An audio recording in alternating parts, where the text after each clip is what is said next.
নমস্কার। আজকে সাপ্তাহিক রাশিফল নিয়ে আলোচনা করব 19th মে টু 25th মে 2025 সারাটা সপ্তাহ কেমন যাবে। মেষ রাশি।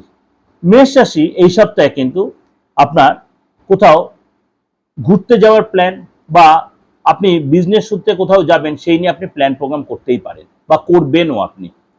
আপনার যে সন্তান থেকে সন্তানকে নিয়ে চিন্তা থাকবে, খরচ কীভাবে কন্ট্রোল সেই নিয়ে চিন্তা থাকবে, পেটের প্রবলেম, অ্যাসিডিটি বা আপনার দেখালো অম্বল এইগুলো আপনার একটু বাড়তে পারে। তার সাথে সাথে আপনার রাগ জেদটাও কিন্তু বাড়বে, রাগ জেদও কিন্তু বাড়বে।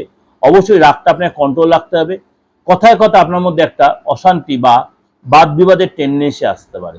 সরকারি দপ্তরে আপনাকে একাধিকবার যেতে হবে, সরকারি কাজে ব্যাংক যেতে হবে এবং সেখানে আপনার কিন্তু কোনো কারণে খরচ বাড়বে। পুরনো আটকে থাকা অর্থ আপনি পাবেন, কেনা বেচা থেকে লাভ হবে, পুরনো ডিল থেকে অর্থ পাবেন। আপনার ইলেকট্রিক্যাল বিল, ইলেকট্রিক ইকুইপমেন্ট এসব পেছনে আপনার কিন্তু খরচ হবে। এই সপ্তাহে ফ্যামিলিতে কোনো জিনিস কেনাকাটির ব্যাপারে আপনার কিন্তু ফ্যামিলি ইকুইপমেন্টস এগুলো কিন্তু আপনার কেনার পেছনে খরচা হবে। এবং আপনার কিন্তু এই সপ্তাহে কিন্তু কাজের প্রচুর প্রেশার থাকবে, কাজের প্রেশার থাকবে এবং উইকেন্ডে আপনি ফ্রেন্ডের সাথে বলুন, আপনার পার্টনার সাথে বলুন, ফ্যামিলির লোকেদের সাথে আপনি কোথাও ঘুরতে যাবেন এবং পার্টনার সাথে যে ঘুরতে সেখানে কিন্তু কেনাকাটি করেন এবং অবশ্যই সেখানে সময় কাটাবেন। আপনার বাড়িতে কোনো গেস্ট আসতে পারে বা আপনি কোনো গেস্টের বাড়িতে যেতে পারেন।